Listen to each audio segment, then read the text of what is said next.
आप सबको अपना सादर अभिवादन प्रेषित करता हूं और central institute for higher Tibetan studies के वीसी साहब को, सेंटर फॉर टीचर एजुकेशन के डायरेक्टर डॉक्टर हिमांशु पांडे जी को, प्रोफेसर सदानंद शाही साहब को उनके विशेष रूप से आभार व्यक्त करता हूं कि आज के इस महत्वपूर्ण इंटरनेशनल वेबिनार में मुझे भी आप सबसे मुखातिब होने का अवसर दिया।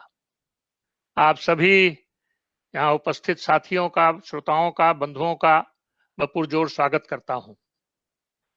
पुलिस की नौकरी की, कभी बुद्ध की धरती सिद्धार्थनगर में कप्तान था और फिर वहीं से बुद्ध ने तहलका मचाना मेरे अंदर भी शुरू कर दिया। कुछ लिखने पढ़ने लगा, ज्यादा देखने लगा, उसी में कुछ किताबें भी लिख गईं। वाणी प्रकाशन ने मांग करके छापा बुद्ध के बढ़ते कदम, जिसका अभी आप जिक्र कर रहे थे। खैर, आज के टॉपिक पर जो कुछ भी मैं समझ पाया हूं अपनी बात रख रहा हूं, और कोई चीज आप लोग बड़े ज्ञानी हैं, कोई चीज गलती हो जाए तो उसके लिए क्षमा चाहूंगा। आज का विषय जैसा आप सब जानते हैं, देख रहे हैं कि बुद्धा द ग्रेट टीचर है। अब इसमें तो दो राय नहीं है कि वो बहुत महान शिक्षक हैं, लेकिन मैं व्यक्तिगत रूप से उनको महान ही नहीं, महानतम शिक्षक कहता हूं, ग्रेटेस्ट टीचर हैं। और मैं इस बात को कहता हूं कि दुनिया में मैं उनसे बड़ा शिक्षक किसी को नहीं मानता। अब मेरी बात के लिए कुछ लोग कह सकते हैं प्रभाव के दृष्टिकोण से कि ईसा मसीह भी, उनकी शिक्षाओं को लेकर के तमाम लोग प्रभावित हैं। कुछ लोग मोहम्मद साहब की बात कर सकते हैं, लेकिन यहां मैं ये कहना चाहूंगा कि हमें ये नहीं भूलना चाहिए कि ईसा अपने को परमेश्वर पुत्र कहते थे और मोहम्मद साहब अपने को खुदा का पैगंबर कहते थे। तो कहीं ना कहीं से कोई दैवीय ताकत दोनों लोग रखते थे कि मेरे पीछे ऐसा है। और जबकि बुद्ध जो है कहते थे कि मैं कुछ भी नहीं हूं, एक साधारण इंसान हूं, मैं कोई भगवान नहीं हूं, और जो कुछ भी मैंने अपने बोध से पाया है वो मैं अपनी बात आप सबको बता रहा हूं। तो ये एक बड़ी बात थी कि उनके पीछे वो कोई साधारण एक इंसान के रूप में अपनी बात रखते हैं। और दूसरी बात ये है कि ईसा मसीह के भी फॉलोअर्स और मोहम्मद साहब के भी फॉलोअर्स, तमाम लोग अपनी जो स्टेट्स को बढ़ाने के लिए, ताकत को बढ़ाने के लिए हिंसा का सहारा लेते रहे। बहुत मारधाड़ किया गया है, इतिहास इसका गवाह है। धर्म के नाम पे जितनी मारधाड़ हुई है, हिंसाएं हुई, लाखों लोग मारे गए हैं। जबकि बुद्ध तो बिल्कुल प्रेम पे, दया और करुणा पे आधारित बात करते थे। तो इन दोनों चीजों के न होते हुए भी आज दुनिया के 20 कंट्रीज में बौद्ध मत प्रमुख मत के रूप में जब है, तो मैं उनको इस कारण से दुनिया का एक सर्वप्रथम ग्रेटेस्ट, सबसे बड़ा टीचर, ग्रेट टीचर, सबसे बड़ा टीचर, ग्रेटेस्ट टीचर मानता हूं। ये मेरी अपनी समझ है। अब बुद्ध जो है इतने बड़े टीचर जो हुए, उसके पीछे के अगर हम कारणों को देखें, ये तो अलग बात है कि हम उनको कहें कि बहुत बड़ी बात है, लेकिन कहने भर से काम नहीं चलेगा।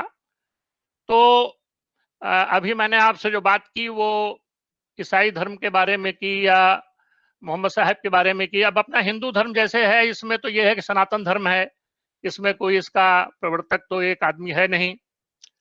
अब कुछ लोग कह सकते हैं कि गीता में कृष्ण ने भी तो बहुत अच्छी शिक्षा दी है, तो मैं कह सकता हूं कि वाकई अच्छी शिक्षा है। लेकिन वो बात उपनिषदों में कही गई थी, उसके लिए कोई मील के पत्थर नहीं थे, पहले से भी वो बातें हो रही थी। लेकिन बुद्ध मील के पत्थर है, वो बातें की हैं जो पहली बार की है।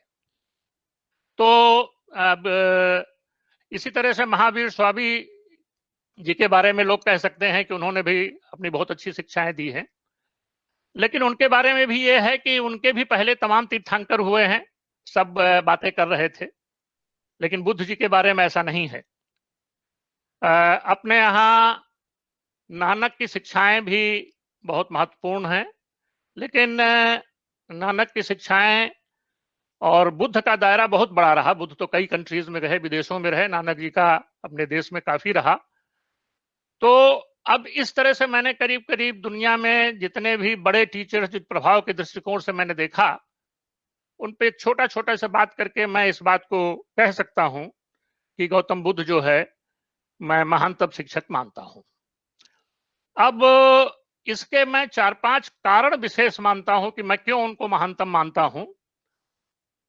पहला तो यह है कि उन्होंने एक कितना बड़ा एक बीड़ा उठाया, कितना बड़ा एक काम शुरू किया कि मानव जाति के दुखों को दूर करने का काम उन्होंने पकड़ा। एक बहुत बड़ा काम था। एक आसान बात नहीं है कि कोई कह दे कि इतने बड़े टीचर क्यों माने जाते हैं भाई। तो एक सबसे बड़ा उन्होंने ये है कि हमें मानव के दुखों को दूर करने का ये काम हमने पकड़ा है। हमारा जो विषय है, जैसे आज कहा जाता है कि हम टीचर हैं, क्या विषय पढ़ाएंगे, तो ये सबसे बड़ा विषय उन्होंने पकड़ा कि मानव जाति के दुखों को दूर करना है। और इसके लिए उन्होंने राजमहल छोड़ा, पत्नी और बेटे को पीछे छोड़ा, तमाम गुरुओं के पास गए कि भाई हमको कुछ शिक्षा मिले, समझूं मैं। गुरु कलाम के यहाँ गए, उद्दाकाराम पुत्र के यहाँ गए, और वहां उनको बहुत ज्यादा कुछ मिला नहीं। साधना जरूर सीख ली, लेकिन उनका संतुष्ट नहीं हो पाए। तो फिर वो जा करके उन्होंने उरुवेला में तपस्या की, मरते मरते बचे और ज्ञान प्राप्त हुआ। तब यहीं इसी सारनाथ में आकर के उन्होंने पहली शिक्षा दी, धर्म प्रवर्तन किया, शिक्षाएं देना शुरू किया। तो एक तो ये विषय वस्तु आप देखिए कि कितना कठिन काम उन्होंने अपने जिम्मे शिक्षा का लिया कि हमें क्या लोगों को क्या करना है। और दूसरा उन्होंने कि जब उनको बोध प्राप्त हो गया तो उन्होंने तमाम, जैसे होते हैं कि बहुत लोगों को बोध प्राप्त हो गया है तो एक स्थान पर बैठ करके भी अपनी शिक्षा दे सकते थे। उन्होंने कहा नहीं, मुझे घूम घूम करके शिक्षा देना है। अपना बनारस से तो सारनाथ से उन्होंने शुरू ही किया, लेकिन ज्ञान बताने के लिए, ज्ञान देने के लिए उन्होंने प्यासे के पास जाने का निर्णय लिया कि हम सबके पास जाकर के अपनी बात कहेंगे। तो ये एक बहुत बड़ा कि हम घूम घूम करके अपनी बात कहने के लिए प्यासे के पास शिक्षण का ऐसा दायित्व संभाला उन्होंने कि पूरे चारों तरफ घूम घूम करके उन्होंने, और राजपुत्र होते हुए भी एक ऐच्छिक लघुत्व स्वीकार कर भिक्षुक बन करके सबके पास गए। एक बहुत बड़ी बात थी कि भिक्षा, सबसे भिक्षा मांगी, सबके बीच में जीवन यापन करने के लिए भिक्षा लेना है और अपनी बातें लोगों को बतानी है, अपनी शिक्षाएं देना है, जो कुछ भी हमने सीखा है वो हमें बताना है। मैं ऐसा समझता हूं कि शायद गांधी जी ने भी ये जो अपने वस्त्र लंगोटी पहनने का शायद लिया हो, तो बुद्ध से ही जब सत्य अहिंसा की बातें करते हैं तो बुद्ध से ये भी शायद लिया होगा कि भाई बुद्ध भिक्षुक थे, तो मैं और कुछ नहीं कर सकता हूं, तो कम से कम कपड़े के रूप में एक भिक्षुक की तरह लोगों के पास जो आम आदमी का कपड़ा है उन्हीं के रूप में जाऊं, ऐसा मैं समझता हूं। तो एक रहा। और चौथा कारण देखिए बुद्ध का शिक्षा देने का क्या रहा कि लोक भाषा को चुना उन्होंने, पाली को चुना। ऐसा नहीं कि जैसे आजकल शिक्षा लोग कहते हैं, देखिए ये तो अच्छा है कि हाँ मैं देख रहा हूं हिंदी में ज्यादा लोग बोल रहे हैं, वरना आजकल सब ज्यादातर लोग जो साहब हिंदी में नहीं, हम अंग्रेजी में बोलेंगे। कभी जब उर्दू फारसी में था तो लोग, सब पढ़े लिखे लोग फारसी में बोलते थे। उसी समय बुद्ध के जमाने में सब लोग जो है संस्कृत में ही ज्यादा बहुत बात करते थे, संस्कृत में ही सब शिक्षाएं देते थे। लेकिन नहीं, अगर कॉमन आदमी तक जाना है, हमें सब तक पहुंचना है, हमें अपनी शिक्षाएं एक ऐसे लोगों तक पहुंचानी है अपने ज्ञान को, तो हमें लोक भाषा में अपनी बात कहनी होगी। इसलिए बुद्ध ने लोक भाषा चुनी। तो ये देखिए उनकी शिक्षा, जो एक शिक्षण जो उन्होंने देने का सोचा और जो शिक्षाएं दी, उसके खंभे कितने बढ़िया मजबूती से गाड़े। क्या विषय वस्तु लिया, भाषा ली, वो खुद जो है भिक्षुक बने, लॉर्ड घूम घूम करके शिक्षा देना का उन्होंने अपना ठानी। अब उन्होंने तरीका क्या अपनाया, जैसे आज कहते हैं कि क्या तरीका अपनाया भाई, हमें शिक्षा देनी है तो क्या तरीका होगा। जैसे अपने यूनिवर्सिटीज में देखिए, कॉलेजेस में देखिए कि प्रयोगशालाएं होती हैं कि चले जाइए प्रयोगशाला में देखिए इसको। तो उन्होंने भी एक प्रयोगशाला की तरह कहा कि आओ बैठो आओ हमारे साथ ध्यान करो, तुम भी बोध प्राप्त करो, हमारे साथ रहो। ये नहीं कि केवल शब्द बाण फेंक रहे हैं, ऐसा नहीं, आओ सीखो। किसी ने पूछा ईश्वर के बारे में बताइए, उन्होंने कहा आओ देखो, हम भी तुम भी, दोनों लोग मौन होकर ढूंढते हैं। तो ये जो प्रयोग करने की बात है, जिसको उन्होंने खुद भी अपने ज्ञान को प्राप्त किया, लोगों को वो यही बात बताते थे कि आइए मैं आपको एक प्रयोगशाला की तरह, आप आइए यहाँ प्रयोग कीजिए, बैठिए और तब उसका उत्तर ढूंढिए, और हम भी आपके साथ उसमें हैं। तो अब बुद्ध ने इन तरह से अपनी शिक्षाओं का ऐसा कोलाहल मचाया कि सभी लोग, उस जमाने के लोग सब धीरे धीरे, राजा महाराजा जो भी थे और लोग जो है बुद्धमय होने लगा। उनके समय के जो अजात शत्रु थे, राजा थे मगध के, वो भी उनके शिष्यों में धीरे धीरे हो गए। अब इसके बाद अशोक को तो आप देखते ही हैं कि अशोक महान ने उनकी शिक्षाओं का, ऐसा नहीं कि अब देखिए बुद्ध की शिक्षाएं चालू हुई तो फिर एक लाइन लग गई कैसे कैसे शिक्षक आगे बढ़े, और उन्होंने अपने, अशोक महान ने तो यूनान, मिस्र, वहां तक लोगों को, बौद्ध धर्म के प्रचार के लिए लोगों को भेजा। अपने बेटी संघमित्रा और पुत्र महेंद्र को भेजा, बाहर भेजा। उसी तरह से मिलिंद को देखिए, उसी तरह से कनिष्क को देखिए, ये सब राजा लोग जो है बुद्ध धर्म के प्रचार करते रहे। और फिर आगे देखिए नागसेन, आचार्य नागसेन, असंग, वसुबंधु, नागार्जुन, 84 सिद्धों को देखिए। चीन गए बोधिधर्मा, तिब्बत गए पद्म संभव, तिब्बत के गुरु नरोपा, मिलरेपा, कितने महान संत आगे बुद्धिज्म को बढ़ाते रहे। इवन बाहर से आकर के फाहयान और हुएनसांग जो है वो यहाँ बुद्धिज्म सीखते रहे। तो ऐसे शिक्षक थे बुद्ध। मैंने इसलिए कहा कि बुद्ध को मैं महानतम शिक्षक मानता हूं। महान कहना तो, महान तो बहुत लोग होंगे, तमाम लोग, हो सकता है कुछ लोग बुद्ध से अच्छा पढ़ा सकते हो, लेकिन जिस टॉपिक को उन्होंने, जिस विषय को लिया और जिस तरह से उन्होंने लोगों तक पहुंचे, और इसका यही कारण, उसका प्रभाव देखिए कि जैसे अभी शाही जी कह रहे थे, लाइट ऑफ एशिया की बात कह रहे थे, तो पूरा जैसे एशिया ही बुद्धमय हो गया था बुद्ध के समय में ही। मैंने अभी बताया कि अशोक ने कहा मिस्र तक लोगों को भेजा। ये तो मुस्लिम धर्म ने आकर के बाद में पश्चिम एशिया को अपने फोर्स के बल पे वहां काफी बुद्धिज्म को उधर से ढकेला। आप देखिए अफगानिस्तान वगैरह में, बामियान वगैरह में किस तरह से बात तक भी तो है। लेकिन पूर्वी एशिया का करीब करीब पूरा भाग ही आज भी 20 कंट्रीज जो है बुद्धिस्ट हैं। आप देखिए श्रीलंका है, तिब्बत है, बर्मा है, कंबोडिया है, लाओस है, वियतनाम, इंडोनेशिया, कोरिया, जापान, चीन, ये सब यहाँ सब बुद्ध मत वाले लोग हैं। अपने ही देश में देखिए कि लद्दाख की साइड में, हिमाचल, लाहौल स्पीति, धर्मशाला की तरफ का, सिक्किम, भूटान, अरुणाचल में, ये सब इलाके आज भी सब बुद्धमय ही हैं। सब वहां के लोग जो है बुद्ध को मानते हैं।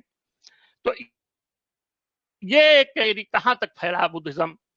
अब अपने देश में ही देखिए शंकराचार्य तक ने कहा ब्रह्म सत्यम जगत मिथ्या।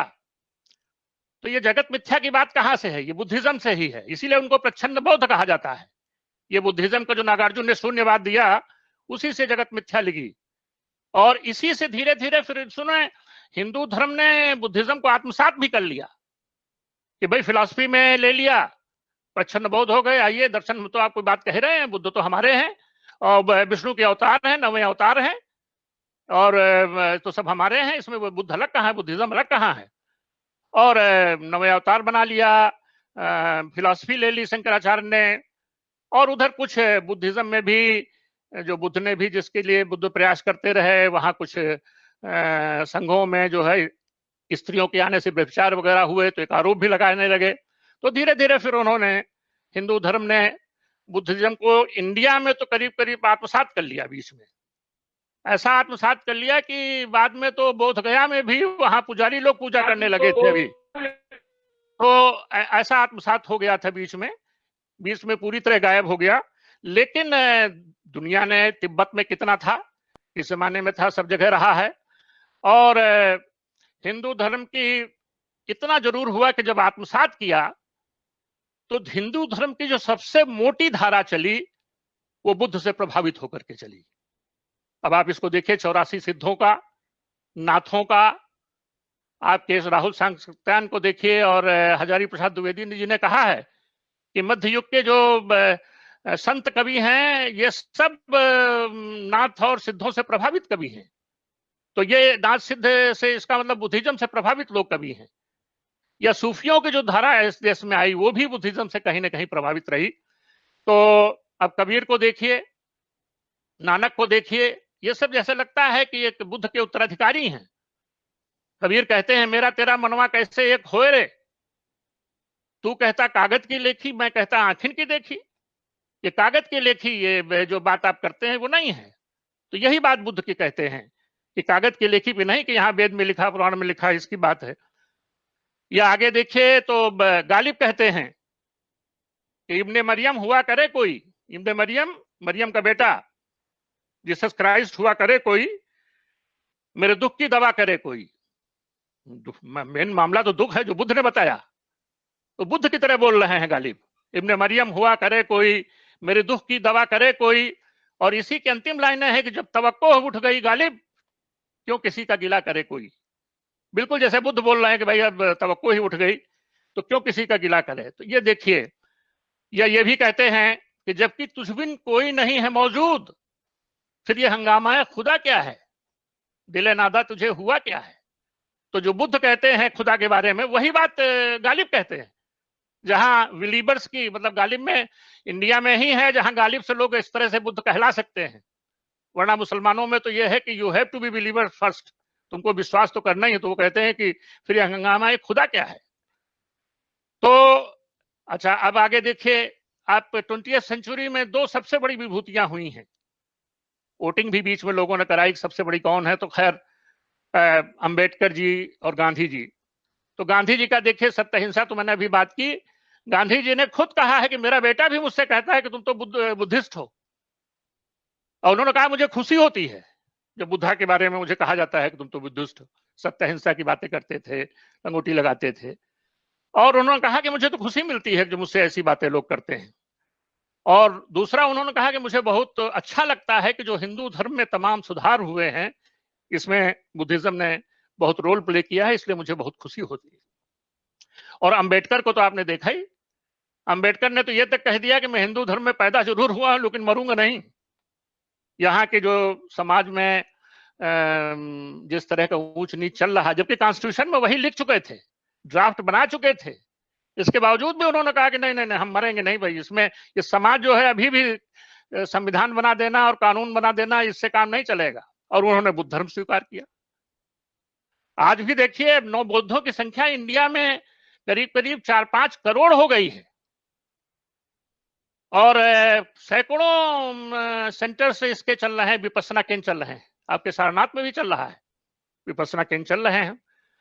तो इस तरह से आज भी देखिए पूरा जो धारा चल रही है, बुद्धा रहे हो न रहे हो, बुद्धा है पूरा। लेकिन चाहे संविधान में भी जो भी बुद्ध ने कहा, जो मौलिक अधिकार हैं, सब बुद्धिज्म उसमें है। तो पूरी बातें जो हैं, तो इससे बड़ा शिक्षक और क्या चाहिए दुनिया को। कौन है इससे बड़ा शिक्षक, महानतम शिक्षक है जो मैंने कहा। हम तो इसमें बहस करने को किसी से तैयार है, एक चीज बात कर लिया जाए।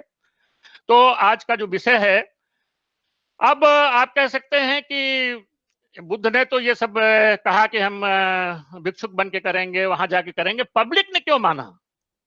पब्लिक ने इसलिए माना कि बुद्ध मौलिक है, पारंपरिक नहीं है। बुद्ध जो बात कहते हैं वो बहुत, वो वेद में नहीं कहा गया है। वेद में क्या लिखा है, उपनिषद में क्या लिखा है, इससे मतलब नहीं है। हमारी बात सुनो, हमें तो, हम ये नहीं बता रहे हैं, हम तो वो कह रहे हैं, वो शब्द प्रमाण पे नहीं जाते हैं कि वेदों में क्या है। हम तो वो कह रहे हैं कि जो हमने महसूस किया है, हमने जाना है, हमने ज्ञान प्राप्त किया है, हमें बोध हुआ है। तो बुद्ध बहुत मौलिक हैं।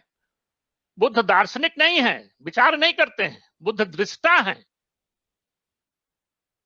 ये विचार की एक परंपरा होती है, दृष्टि में मौलिकता होती है।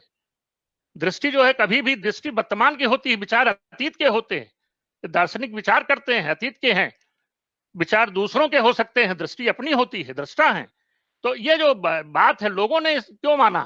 दुनिया ने क्यों माना? बुद्ध वैज्ञानिक हैं, बुद्ध पंडित नहीं हैं, वो बोध की बात करते हैं। धर्म तक को उन्होंने राज सिंहासन में बैठा दिया कि धर्म तो स्वभाव है, ऐस धम्मो सनातनो, सनातन है ये, तो धर्म तक को उन्होंने बैठा दिया। विज्ञान कहता है कि चीजों को निरपेक्ष भाव से देखिए, बुद्ध तो एक कदम आगे जाकर के कहते हैं कि खुद को भी निरपेक्ष भाव से देखिए, अंदर भी निरपेक्ष भाव से घुसिए। तो ऐसा शिक्षक कहां मिलेगा? ऐसी बात करने वाला धारणाओं से नहीं चलेगा। इसीलिए जो है बुद्ध हैं, बुद्ध महानतम शिक्षक हैं, बहुत मानवीय है बुद्ध। इसलिए लोगों ने लगा लोगों को, कितना बड़ा कोई वहां पाखंड नहीं है, पाखंडवाद के खिलाफ, पुरोहितवाद के खिलाफ बातें करते हैं। वो कहते हैं कि ब्राह्मण वही है जो ब्रह्म को जाने। तो नए सिरे से उस जमाने में, मनु के जमाने में जब संहिता हो रही तो उस जमाने में ये कहते हैं कि ब्राह्मण वही है जो ब्रह्म को जाने, वो वरना ब्राह्मण नहीं है। तो ऐसी बात, वर्ण व्यवस्था को नकारने वाली बात उस जमाने में करते हैं। तो ये जो आज का टॉपिक है, मैंने आपसे उसी पे बात की। अब आप कह सकते हैं कि वो कौन सी वैज्ञानिक बातें हैं जो बुद्ध ने मेन बताई, जिसके आधार पर ये सब है। कहना तो बहुत है। तो सबसे महत्वपूर्ण शिक्षा है, मैं टाइम के बारे में थोड़ा सा चिंतित जरूर हूं मैं कि कहीं मैं ज्यादा देर ना आपका ले लूं। तो जो सबसे महत्वपूर्ण शिक्षा है, प्रतीत समुत्पाद, लॉ ऑफ डिपेंडेंट ओरिजिनेशन, ये बुद्ध का यही सबसे बड़ी बात है। ये सब यही सबसे बड़ा बोध है उनका। ये जो आपका है कि दुख है, दुख का दवा, ये तो उसी से निकली चीज है ना। पहले इसको समझना बहुत जरूरी है। लॉ ऑफ डिपेंडेंट ओरिजिनेशन ये है, ये है कि ये जो ओरिजिनेशन है किसी चीज का, ये किसी पे डिपेंडेंट है। प्रतीत माने जो ये डिपेंडेंसी है किसी पे, और जो समुत्पात होता है, ओरिजिनेशन होता है, ये डिपेंडेंट है। जैसे आर्किमिडीज का सिद्धांत है, न्यूटन के सिद्धांत है, ये बुद्ध का लॉ ऑफ डिपेंडेंट ओरिजिनेशन है कि हर चीज जो है, जो आई है, उसके पीछे कोई कारण है। ये सबसे बड़ी बात है। और जब कारण है तो दुख का भी कारण है, क्योंकि मैंने पहले कहा कि उन्होंने मानवता के दुख के दूर करने की बात किया है। तो जब मानवता के दुख के दूर करने की बात किया है, तो यहां से उन्होंने लिया कि मानवता का दुख तभी दूर होगा जब उस कारण का पता लगेगा। और उनका इस दुनिया में कोई चीज ऐसी है ही नहीं जिसका कारण ना हो। आप जरा सोच लीजिए कौन सी चीज है जिसका कारण नहीं है। हर चीज जो है डिपेंडेंट ओरिजिनेशन पे हुई है। आप कोई चीज ले लीजिए, कोई चीज ले लीजिए, घर ही है, इसकी ईंटें हैं तो किसी ने मिट्टी आई होगी, बनाया होगा, कुम्हार होगा, आया होगा। फूल पौधे हैं, सूरज ने गर्मी दी होगी, सूरज आया होगा, पानी दिया गया होगा, बीज आया होगा, फलाने। कौन सी चीज है जो अपने में है? और यही नहीं कि इसी से ये बुद्ध, इसी से फिर बुद्ध ने फिर ये भी बताया ना, इसी से शून्यवाद निकला, इसी से फिर अनात्म चीजें अनित्य हुई, इसी से बहुत कुछ हुआ। तो मेन जो उनका है, अगर बुद्धिज्म को समझना है तो मेन समझना है प्रतीत समुत्पाद को, लॉ ऑफ डिपेंडेंट ओरिजिनेशन को। और इसी सिद्धांत से चल करके आप ये पहुंच सकते हैं कि फिर जो अभी जिसकी बात प्रोफेसर शाही साहब कर रहे थे कि दुख है तो दुख का कारण है। अभी बताया ना कि बिना कारण कोई कुछ होता ही नहीं, ये है तो वो है, कहीं ना कहीं उसका कारण है। कारण है तो कारण हटा दीजिए, तो कारण हटा दीजिए, दुख का कारण हटा दीजिए। दुख का कारण क्या है वो उन्होंने बताया, पूरा चक्कर बताया कि अविद्या है, संस्कार है, विज्ञान है, नाम रूप है, इंद्रियां है, स्पर्श है, वेदना है, तृष्णा है, उपादान है, भव है, जाति है, जरा है, तो सब उन्होंने 12 बता दिए। अब इसमें आपको कारण है तो कारण हटा दीजिए, तृष्णा कारण है तो तृष्णा जो है कारण है, तो तृष्णा जो है हटाइए, अब हटा दीजिए कारण, तो दुख खत्म हो गया। और उसके लिए उन्होंने बताया कि वो अष्टांगिक मार्ग उन्होंने दिया। दुख है, दुख का कारण है तो निवारण है, उसका अष्टांगिक मार्ग है। और मैं अष्टांगिक मार्ग पर सम्यक देश, संकल्प, वाणी, वाक, कर्म, आजीविका, प्रयास, स्मृति, समाधि, इस पे इसलिए नहीं जाऊंगा कि प्रोफेसर शाही साहब ने इस पे बड़े डिटेल में आपसे बात किया है।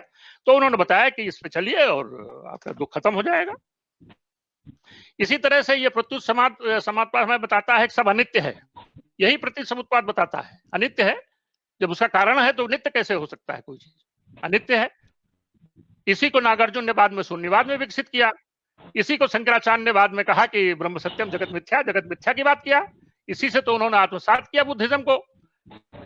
अब ईश्वर और आत्मा के बारे में भी बहुत बातें होती हैं, उस जमाने में तो सबसे ज्यादा बातें होती ही थी। ये बहुत बड़े, ये बहुत ही गंभीर, इस पे मैं थोड़ा सा टाइम जरूर देख रहा हूं कि तो ईश्वर के बारे में उन्होंने कहा, आज अगर ईश्वर के बारे में कोई कहे कि ईश्वर नहीं है, तो आपके साथ डार्विन का विकासवाद खड़ा है, आपके साथ नीत्शे कह रहे हैं ईश्वर मर गया है। आज तो बहुत कुछ हो रहा है। उस जमाने में, आज के 2500 साल पहले कोई कहे कि ईश्वर नहीं है, लेकिन बुद्ध ने उस जमाने में कहा, उस जमाने में कहा, किसी ने कहा ईश्वर है कि नहीं, तो उन्होंने कहा बैठो, आज बैठो हमारे पास, यहाँ ध्यान करते हैं। और फिर ध्यान करके उन्होंने कहा कि अंदर खोजो, और अंदर उसको मिला, उसने कहा कि नहीं, बाहर नहीं है ईश्वर। जिस बात को जो है बाद में संत कबीर कहते हैं कि मोको कहाँ ढूंढे बंदे, मैं तो तेरे पास में, ना मैं देवल, ना मैं मस्जिद, ना मैं काबे कैलाश में। तो बाहर कहाँ है ईश्वर? ये बात बुद्ध ने उस जमाने में कही। ईश्वर, ईश्वर के लोग बताते हैं ईश्वर कहीं, उनका कुछ नहीं कहीं है। तभी तो उन्होंने ये पुरोहितवाद का और ये पाखंडों का सब इतना विरोध किया कि क्या हो रहा है। तो इसी तरह से आत्मा के बारे में उन्होंने कहा सब अनित्य है, तो अनित्य है तो फिर आत्मा के बारे में उनका आत्मा कहाँ है? अब आत्मा कहाँ है, तो आत्मा जो है ये हुआ कि साहब आत्मा तो है ही नहीं, फिर क्या है? तो उन्होंने कहा कि नहीं, जीव के तो 5 स्कंध हैं, 5 विंग्स हैं। तो रूप है, विज्ञान है, वेदना है, संज्ञा है, संस्कार है, तो फिर आत्मा कहाँ है? तो उन्होंने कहा आत्मा कहाँ है, आप नाम चाहे जो भी कर दीजिए, जीव के तो यही स्कंध है, 5 स्कंध है। अब मिलिंद पहुंचे नागसेन के पास कि साहब ये आत्मा कहाँ गई? तो उन्होंने कहा कि साहब आप इस रथ पे सवार होकर के आए हैं, ये रथ कहाँ है? क्या ये पहिया रथ है? नहीं, ये तो रथ नहीं है। तो ये क्या क्या है? तो उन्होंने सारे जितने वो रथ के पार्ट्स है उन्होंने बताया कि ये तो पार्ट्स हैं, अब आप इसको रथ कहिए, लेकिन है तो ये अपने आप में ये सब इसके पार्ट्स हैं। तो उसी तरीके से जीव के जो पार्ट्स हैं या जिसके जो विंग्स हैं उसमें तो कहीं आत्मा है नहीं। अब आप चेतना को आत्मा कहिए, चेतना है, वेदना है। तो इस तरह से उन्होंने मिलिंद को जैसे नागसेन ने समझाया, उसी तरीके से उन्होंने बताया कि ये आत्मा नहीं है। अब ये रूप स्कंद, ये 5 स्कंद की बात उन्होंने जरूर कही, तो ये बताया। लेकिन ये केवल एक वैज्ञानिक चिंतक नहीं थे बुद्ध। ये अगर इतने से ही होते तो शायद हमारा ख्याल है जैसे आज भारत में ये अंबेडकर जी जो है ऐसे नहीं बुद्धिज्म ज्वाइन कर लिए होते। वो बहुत क्रांतिकारी सामाजिक शिक्षक भी थे। आज यूरोपीय पुनर्जागरण के बाद मानवता की बात हो रही है, अमेरिकन वार ऑफ इंडिपेंडेंस और फ्रांस की क्रांति के बाद समानता, स्वतंत्रता और बंधुत्व की बात हो रही है। लेकिन बुद्ध ने आज के 2500 साल पहले कह दिया था कि समानता की बात करते थे, सब मनुष्य बराबर है। उन्होंने अपने संघों में वहां कोई ऊंच नीच नहीं था, सबके लिए उन्होंने कहा कि कोई यहाँ ऊंच नीच नहीं है, सब बराबर है। ये बात उन्होंने कह दी थी। आज तो हम उस जमाने की बात सोचिए। तो उन्होंने कहा कि ब्राह्मण, जैसे मैंने पहले बताया कि वही है जो ब्रह्म मानेगा, कहाँ ये सब जातियां हैं। तो इस तरह से गौतम बुद्ध ने पाखंडवाद का, विरोहीवाद का उस जमाने में विरोध किया, तो सब बिल्कुल आदमी को बराबर कर दिया कि सब बराबर है। तो स्वतंत्रता समानता की बात की, स्वतंत्रता की बात करते रहे। अभी वैसा प्रोफेसर शाही साहब ने कहा कि लास्ट में उन्होंने कहा कि आप दीपो भव, अपना दीपक जलाइए। स्वतंत्रता, आदमी के विकास की बात करने लगे। बंधुत्व की बात जिसका कहा, फ्रेटर्निटी की बात। अब इसकी बड़ी फ्रेटर्निटी की बात क्या होगी कि हमारे अष्टांगिक मार्ग के उन्होंने जो कर्म की बात है, करुणा और मैत्री की ही बात किया है। उसमें शील की बात है, जो 8 उन्होंने बताए हैं। 2 प्रारंभिक जो दोनों हैं वो तो विजडम के हैं, प्रज्ञा के हैं, और 3 फिर शील के हैं, जिसमें उन्होंने करुणा की, दया की, प्रेम की, इनकी बातें किया है। हमारा क्या कर्म होगा, हमारी वाणी कैसी होगी, हमारे कर्म कैसे होंगे, इनकी बातें किया है। हमारी आजीविका कैसी होगी, तो ये सब बातें हैं। तो ये बंधुत्व नहीं और तो क्या है, ये जो फ्रेटर्निटी की बात आजकल हो रही है। तो इस तरह से हम देखेंगे तो ये अलग विडंबना है कि आज बुद्ध की धरती पर, आज गांधी की धरती पर अभी भी वो चीजें नहीं हट पाई। इसीलिए तो अम्बेडकर ने कहा कानून संविधान बनाने वाला ही जब संविधान बन भी गया, इसके बाद भी कहता है कि मैं हिंदू, मैं सहमत नहीं हूँ, हिंदू समाज हमको जो है आज उस धरती से जो है अभी भी ऊंच नीच की बातें हो रही हैं। आज भी जो है सामाजिक इस तरह से लोग बटे हुए हैं, तो उन्होंने जो है बुद्धिज्म ज्वाइन किया। तो ये उनका उस समय भी था। और बुद्ध ने जो संघ बनाए, लोकतांत्रिक व्यवस्था उसमें लागू की, तो ये एक राजनीतिक रूप से भी उन्होंने जो है दिखाया कि आज राज्य का क्या चरित्र है। राज्य का चरित्र ये है कि राज्य जो है आज जो है वो सत्ता जो है वो बिल्कुल हिंसा पे आज भी वो चाहती है कि बिल्कुल हमारी मुट्ठी में रहे सब कुछ। लेकिन बुद्ध ने संघों में दिखाया कि लोकतांत्रिक रूप से प्रेम और सौहार्द के रूप में कैसे जो है चल सकता है। मेरा समय खत्म हो रहा है, मैं काफी कोशिश कर रहा हूं कि मैं जल्दी जल्दी आपको पहुंच जाऊं, लेकिन चलिए, आज जो है विश्व के लिए वे बुद्धा बहुत जरूरी है। जैसा प्रोफेसर शाही साहब कह रहे थे, गोर्बचोव ने कहा था कि 21वीं सदी बुद्ध की सदी डिमांड करेगी। गोर्बचोव ने कहा था जिस तरह से दुनिया में इतनी हिंसा हो रही है और 21वीं सदी बुद्ध की सदी होगी, ये गोर्बचोव ने कहा था। बहुत बहुत शुक्रिया साहब, बहुत बहुत शुक्रिया आपको। मैं फिर से आप सबका नमन करता हूं, आपने मेरी बात सुनी, बहुत बहुत शुक्रिया, थैंक यू।